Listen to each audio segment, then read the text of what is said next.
मे महिन्यामध्ये केंद्रामधलं जे सरकार येईल ते स्थापन अशा प्रकारची अपेक्षा आहे। परंतु केंद्रातल्या भारतीय जनता पक्षाला आता गडबड झालेली आहे आणि त्यामुळे निवडणुका थोड्या अगोदर होण्याची शक्यता आहे।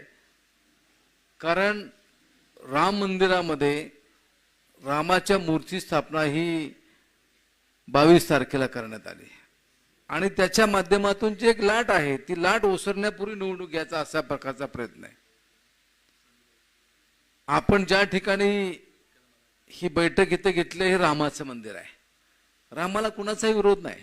प्रत्येक हिंदूला आपल्या धर्मामध्ये असल्या देवाचा अभिमान असतो आणि राम आपलाही त्या ठिकाणी आहे। आता असं काही दाखवलं जातं की राम ही फक्त आमची मालकी त्या ठिकाणी आहे, पण हा राम सर्वांचा राम हा त्या ठिकाणी आहे। हे मंदिर त्या ठिकाणी उभं राहिलं आणि त्याच्या पार्श्वभूमीवर निवडणुका लवकर लागण्याची शक्यता ही या ठिकाणी आहे। असं नसताना सुद्धा पुन्हा त्या ठिकाणी पवार साहेबांच्या राष्ट्रवादी फोडायची काही गरज नव्हती, पण ज्या राजकारत्यांनी ज्या भाजपने हा प्रयोग केला त्यांना अजूनही असं वाटत नाही की आपली सत्ता ही महाराष्ट्रामध्ये येऊ शकते किंवा लोकसभेला जागा मिळू शकतात आणि म्हणून त्यांनी पुन्हा एकदा हा प्रयोग त्या ठिकाणी केला आणि राष्ट्रवादी पक्षामधली काही मंडळी त्या ठिकाणी गेली, तिथं जाऊन मंत्री महोदय सुद्धा झाली। काही नावं ही आश्चर्यकारक अशा प्रकारची नावं सुद्धा त्या ठिकाणी आहेत। मराठा समाजासाठी मनोज जरांगे पाटलांनी आंदोलन केलं, त्यांनी आंदोलन केलं, त्याला त्या ठिकाणी मुख्यमंत्री महोदयांनी सांगितलं की ज्यांचं कुणबी प्रमाणपत्र सापडलं त्यांना आम्ही त्या ठिकाणी न्याय देऊ। समता परिषदेच्या माध्यमातून ओबीसीचं नेतृत्व करण्याची भूमिका छगनराव भुजबळ साहेबांनी त्या ठिकाणी घेतली आणि ते सुद्धा त्या ठिकाणी सांगतायत। मी जयंत पाटील साहेब मंत्रिमंडळामध्ये थोडा उशिरा आलो। आता छगन भुजबळ असं म्हणतात की मी 16 नोव्हेंबरला राजीनामा दिला। 16 नोव्हेंबरला जर राजीनामा दिला होता तर 16 नोव्हेंबर पासून कालच्या तारखेपर्यंत त्यांनी मंत्रिमंडळाच्या बैठकीमध्ये भाग घेतला का नाही घेतला, त्यांनी शासकीय निर्णयाच्या बाबतीमध्ये काही त्यांच्या खात्याचा कारभार केला का नाही, हे काही लोकांच्या लक्षामध्ये त्या ठिकाणी येत नाही। जणू काय जनतेला यातलं काही कळत नाही अशा प्रकारचं काम हे त्या ठिकाणी सुरू आहे। पण त्यांची भूमिका ती समता परिषद ओबीसीसाठी आहे, ते ओबीसी नेते म्हणून त्या ठिकाणी काम करतायत। पण ज्या सरकारमध्ये ते आहेत, ज्या शिंदे गटाचे आमदार महोदय त्या ठिकाणी आहेत, हे गायकवाड नावाचेच, त्या गायकवाड नावाच्या आमदारांनी सांगितलं की यांना मंत्रिमंडळातनं काढा। आता मंत्रिमंडळातनं त्यांना बाहेर काढा म्हणणं ठीक होतं, पण त्यांनी भाषा वापरली काय ते माहिती आहे, मी वापरू इच्छित नाही त्या ठिकाणी। म्हणजे अशा प्रकारचं सरकार हे कसं पुढे चालणार? असे एकमेकाच्या मध्ये जर द्वेषाची भावना असेल तर आपण सर्वसामान्य जनतेसाठी काय करणार हा प्रश्न त्या ठिकाणी आहे। आपल्यामध्ये काही त्या ठिकाणी थोडीशी नैराश्याची भावना आहे, कारण सत्तेच्या माध्यमातून आपल्याला त्रास दिला जातो, तरी सुद्धा आपण चिवटपणे त्या ठिकाणी उभा आहात। लोकशाहीमध्ये एखादा गावामध्ये एखादा कार्यकर्ता असेल, फाटका कार्यकर्ता असेल, त्याच्या पाठीशी उभं राहण्याची पाटणकर कुटुंबियांची भूमिका आहे।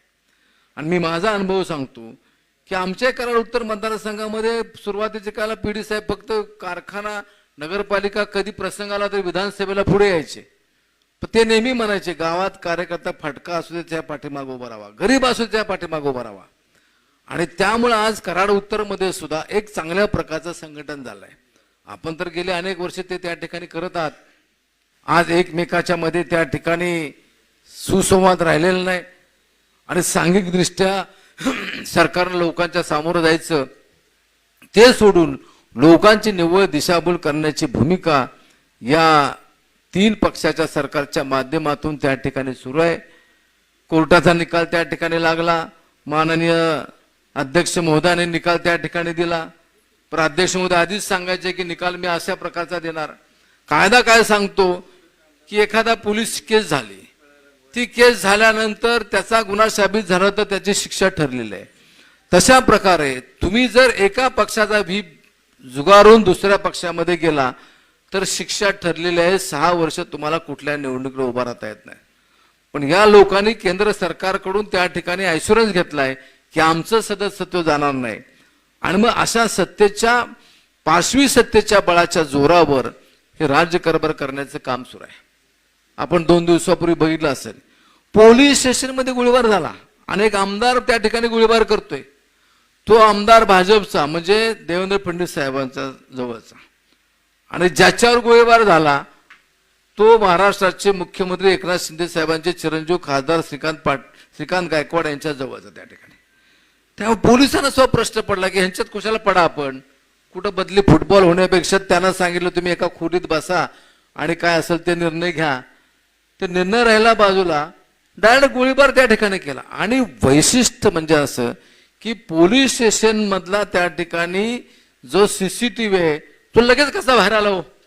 खरं तर पोलिसांनी ती बॅन करायला पाहिजे होतं, पुरावा त्या ठिकाणी होता, तो लगेच त्या ठिकाणी बाहेर आला. मग अशा प्रकारचा आपण म्हणायचो की महाराष्ट्राचा बिहार होतोय का, आपण बिहारच्या पुढे गेलोय. बिहारमध्ये असं म्हणतात की बाहेर दंगली होतात, बाहेर त्या ठिकाणी जाती दंगली होतात, बाहेर हत्या होतात. आज दुर्दैवानं महाराष्ट्राच्या ज्या पोलिसांचा धाक राहिला पाहिजे त्या पोलिसांच्या समोर अशा प्रकारच्या घटना घडतायत. याचा सुद्धा साकल्यानं आपण विचार केला पाहिजे. सर्वसामान्यांना राहण्याचं मुश्किल होईल अशा प्रकारची परिस्थिती येऊ शकते.